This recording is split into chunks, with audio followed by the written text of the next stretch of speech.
అధ్యక్షత వహించవలసిందిగా కోరుతున్నాం గారికి, అలాగే గౌరవనీయులు అడిషనల్ కలెక్టర్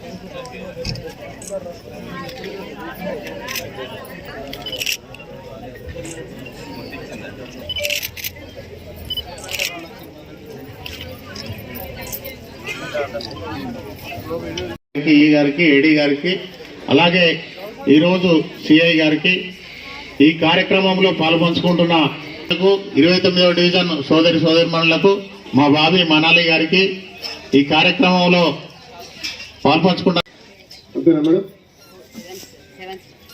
మళ్ళీ 20 రోజులైంది అంటే మేము ముందు 10 రోజులు సామాన్ దగ్గర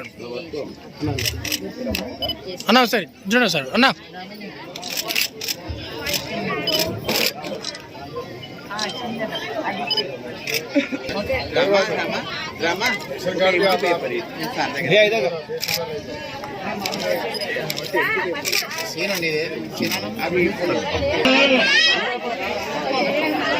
మేడం మేడం మేడం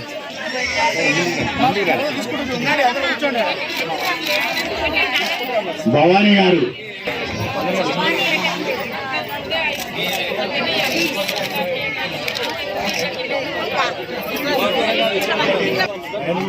మీ అప్లికేషన్ తీసుకోండి. ప్రతి వాళ్ళు కూడా నెమ్మదిగా సాయంకాలం వరకు కూడా మన మున్సిపల్ అధికారులు ఇక్కడే ఉంటారు. ఎవరు మహిళలు అందరూ కూడా దగ్గర ఉండి ఆ కార్యక్రమాన్ని చూడాలి. ఎవరైతే ఇబ్బంది చూడండి వాళ్ళు, అలాగే హరీష్ వాళ్ళు, సతీష్ మిత్రులు వాళ్ళందరినీ కూడా అందరికీ కావాల్సిన ఏర్పాట్లన్నీ చూడండి. ఎవరు కూడా దయచేసి ఇబ్బంది పడద్దు. అందరూ అధికారులు ధన్యవాదాలు. కూర్చో.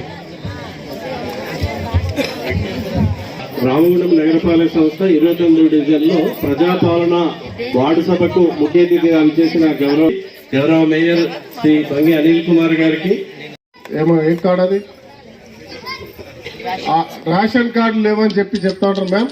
నిన్న మినిస్టర్ గారు కూడా చెప్పినారు, గవర్నమెంట్ ఆదేశాలు, రేషన్ కార్డు లేని వాళ్ళ దగ్గర కూడా అప్లికేషన్స్ తీసుకోండి.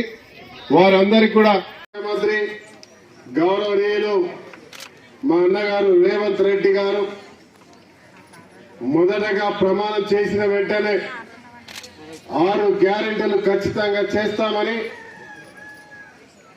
మరి ఆ రోజు సంతకం చేసి ప్రభుత్వాన్ని ప్రారంభించారు. ఏ అవినీతి కొంచెం జరిగినా మా దృష్టికి తీసుకురండి. ఖచ్చితంగా వారికి తగినటువంటి పరిస్థితి పక్కకే పోలీసు వాళ్ళు ఉంటారు. ప్రతిగా చెప్తా ఉన్నా, వారు చక్కగా శ్రీకృష్ణ జన్మస్థానాలకి పోతారనే విషయం మాత్రం ఖచ్చితంగా. ఇది రాష్ట్ర ముఖ్యమంత్రి గారి ఆదేశాలని చెప్తా ఉన్నా. మా ఇన్ఛార్జ్ మినిస్టర్ గారు, తర్వాత మా మినిస్టర్ శ్రీధర్ బాబు గారు, అదే మాదిరిగా ప్రతి ఒక్కరు చెప్పిన విషయం. దానిపైన ఇంకా అరుణశ్రీ గారు చెప్పాల్సిన అవసరం లేదు. మీరు కొంచెం కఠినంగా ఉండాల్సిన అవసరం ఉందని చెప్తున్నా. బీసీ బంధుకి 10,000, 20,000 తీసుకున్నారు. దళిత బంధుకి 3 లక్షల నుంచి 5 లక్షల రూపాయలు తీసుకున్నారు. ఇవన్నీ కూడా ఇంత పెద్ద చిట్టా ఉన్నది. నేను అవన్నీ కూడా తొందరలోనే మా ఇన్స్పెక్టర్ గారికి అప్లికేషన్ ద్వారా ఇస్తా, మీకు కూడా ఇస్తా. దానిపై కఠినమైనటువంటి నిర్ణయం తీసుకోవాల్సిన అవసరం ఉంది మేయర్ గారు. దానిపైన ఇలాంటివి జరగకుండా మా ప్రభుత్వం, రేవంత్ రెడ్డి గారి ప్రభుత్వం, ఈ రాష్ట్ర ప్రభుత్వం, తెలంగాణ ప్రభుత్వం అవినీతికి ఆమడ దూరంలో ఉండాలి.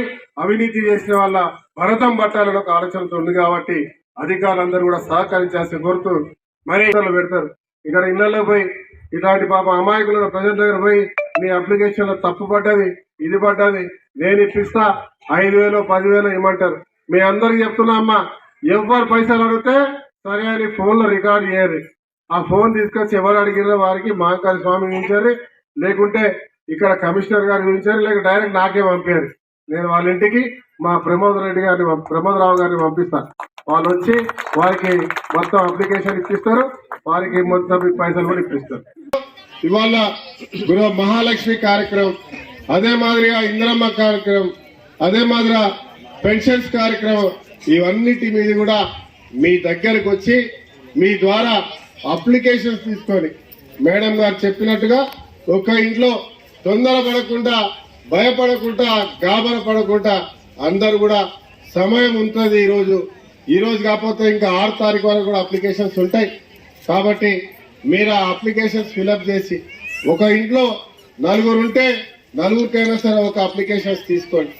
ఇక్కడ ఉన్న ప్రతి ఒక్క మహిళ ఈరోజు సంతోషంగా ఉండడం, ఆ కుటుంబాన్ని పోషించుకోవడానికి మా ప్రభుత్వం తెలంగాణ ప్రభుత్వం రేవంత్ రెడ్డి గారు సహకరిస్తున్నారనేటువంటి ఒక ఆలోచన మరి మీ అందరి మనసుల్లో శాశ్వతంగా ముద్రేసుకునే విధంగా ఈ ప్రభుత్వం పనిచేస్తుందని చెప్పి మీ అందరికి తెలియజేస్తా ఉన్నా.